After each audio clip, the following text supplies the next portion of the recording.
Assalamualaikum warahmatullahi wabarakatuh. Alhamdulillahi rabbil alamin. Wassalatu wassalamu ala asrafil anbiya'i wal mursalin.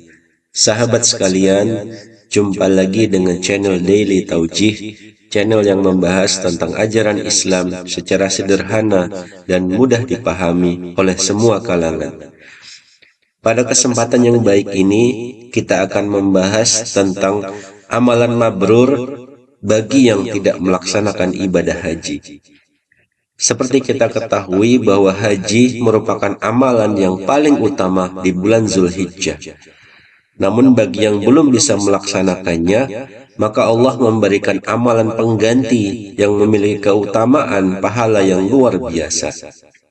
Sebelum kita lanjutkan, selama menyimak kajian ini, sahabat sekalian dipersilahkan menyampaikan hajat-hajat yang diinginkan di kolom komentar. Insya Allah akan kami bantu doakan semoga cepat terkabul. Salah satu ibadah yang memiliki keutamaan yang luar biasa adalah ibadah haji. Haji merupakan rukun Islam yang wajib dilaksanakan oleh setiap muslim yang mampu secara fisik, finansial, dan perjalanan. Melaksanakan haji memiliki banyak manfaat dan keutamaan. Di antaranya adalah pembebasan dari dosa-dosa, pengampunan Allah, dan pahala yang melimpah. Amalan-amalan mabrur dapat kita lakukan sebagai pengganti bagi mereka yang belum mampu melaksanakan ibadah haji. Salah satu amalan yang sangat dianjurkan adalah puasa Arafah pada tanggal 8 dan 9 Zulhijjah. Puasa ini memiliki keutamaan yang besar karena dilakukan sebagai bentuk penyerupaan dengan para haji yang berada di padang Arafah.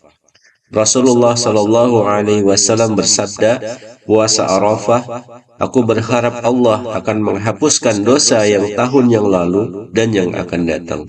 Hadis riwayat Muslim. Puasa tanggal 8 Zulhijjah juga dikenal sebagai puasa Tarwiyah, adalah puasa sunnah yang dilakukan sehari sebelum hari Arafah, yaitu tanggal 9 Zulhijjah.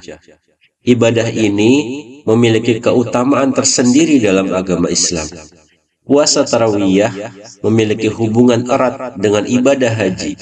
Pada masa Rasulullah Shallallahu Alaihi Wasallam, para jamaah haji melakukan persiapan untuk pergi ke Mina pada tanggal 8 Zulhijjah. Puasa tarawiyah dilakukan sebagai bentuk persiapan spiritual dan fisik sebelum memasuki hari Arafah. Rasulullah Shallallahu Alaihi Wasallam juga mengamalkan puasa tarwiyah sebagai tuntunan dan contoh bagi umat Islam. Dan bila puasa tanggal 8 dan 9 Zulhijjah atau puasa hari tarwiyah dan Arafah belum bisa kita lakukan, paling tidak kita imsak atau menahan tidak makan dan minum mulai terbit fajar sampai selesai sholat Idul Adha. Selain itu, kita juga dianjurkan untuk melaksanakan takbir pada hari-hari tasyrik, yaitu tanggal 10, 11, dan 12 Zulhijjah setelah sholat fardu. Takbir ini merupakan bentuk manifestasi syukur kepada Allah atas nikmatnya yang diberikan dalam kesempatan menjalankan ibadah di bulan Zulhijjah. Rasulullah Shallallahu Alaihi Wasallam bersabda, takbirlah di hari tasyrik, yaitu tanggal 10, 11, dan 12 Zulhijjah hingga akhir waktu Mina. Hadis riwayat Muslim. Selanjutnya adalah amalan yang sangat dianjurkan adalah melaksanakan sholat Idul Adha. Sholat ini dilakukan sebagai ungkapan syukur kita atas nikmat kurban yang Allah berikan kepada Nabi Ibrahim dan umatnya. Dalam sholat Idul Adha, kita juga mengenang pengorbanan Nabi Ibrahim yang siap mengorbankan putranya, yaitu Nabi Ismail.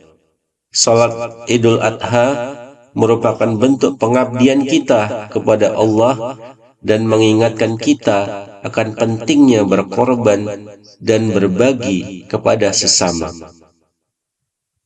Terakhir, salah satu amalan yang paling utama adalah berkurban. Kurban adalah bentuk ibadah yang dilakukan dengan mengorbankan hewan yang diikhlaskan semata-mata karena Allah.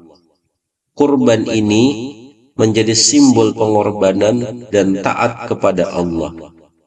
Rasulullah Shallallahu Alaihi Wasallam bersabda dalam hadis riwayat Ahmad, tidaklah berat pada seseorang melaksanakan 12 kurban pada hari raya kurban. Amalan-amalan ini membawa keberkahan besar bagi setiap muslim yang melaksanakannya. Meskipun tidak mampu menjalankan ibadah haji, Allah memberikan alternatif yang bisa kita lakukan sebagai pengganti ibadah tersebut. Semoga dengan melaksanakan amalan-amalan mabrur ini, kita bisa mendapatkan kebaikan di dunia dan di akhirat, serta mendekatkan diri kita kepada Allah Subhanahu wa Ta'ala. Wallahu a'lam bishawab. Wassalamualaikum warahmatullahi wabarakatuh.